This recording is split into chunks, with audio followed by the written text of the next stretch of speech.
정제, 캡슐, 분말, 과립 등의 형태로 제조 가공해서 나온 식품이 바로 건강기능식품입니다.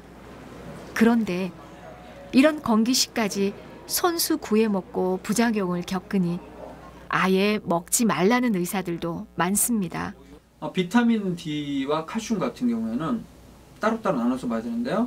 비타민 D의 경우에는 전체적으로 종합했을 때 골절의 위험성을 약간은 낮춰준다는 보고는 일부 있어요. 하지만 칼슘은 어떤 문제가 되냐면요.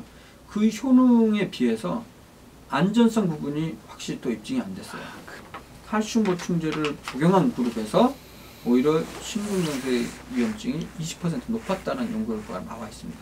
그리고 전 세계적으로도 글루코사민, 콘드로이틴 같은 관절염에 도움이 된다고 하는 것들이 보험급여에서 인정해 주는 나라는 이제는 한 군데도 없습니다.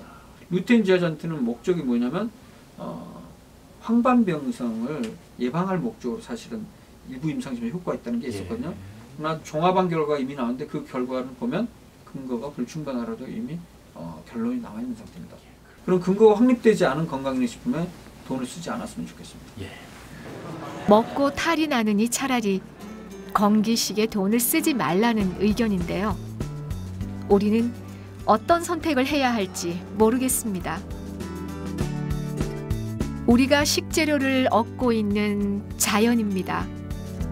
언제나 봐도 정겹습니다. 그런데 한 걸음만 옮겨보면 살충제와 화학비료가 범람하고 있는 땅이고 물입니다. 자연에서 얻은 밥상으로 건강을 유지할 수 있다면 얼마나 좋을까요?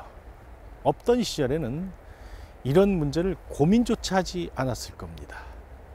밥 잘 먹고 잠 잘 자고 운동만 하면 됐으니까요.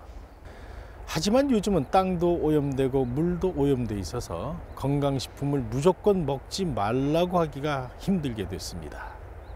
오염된 환경에서 영양소가 거의 파괴된 채 밥상머리에 오르는 먹거리로 과연 건강을 유지할 수 있을지 참으로 걱정이 아닐 수 없습니다. 50년대에는 한 개만 먹어도 충분했던 사과의 영양분이 이제는 25개 이상 먹어야 한답니다.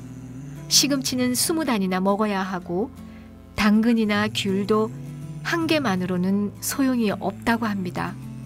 어디 우리 몸이 버틸 수나 있을까요?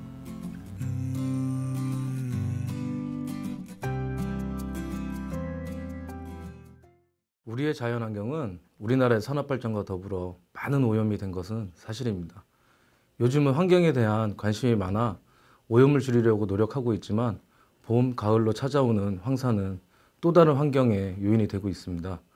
인스턴트 식품을 배제하고 자연식품을 섭취해서 건강을 유지하려고 하지만 오염된 환경에서 키워진 식재료가 안전하다고 말하기는 어려운 상황입니다. 음식의 조리 과정에서도 많은 열을 가하게 되는데 그 과정에서 우리에게 필요한 영양소가 많이 파괴되고 또 다른 독소가 발생하기도 하죠.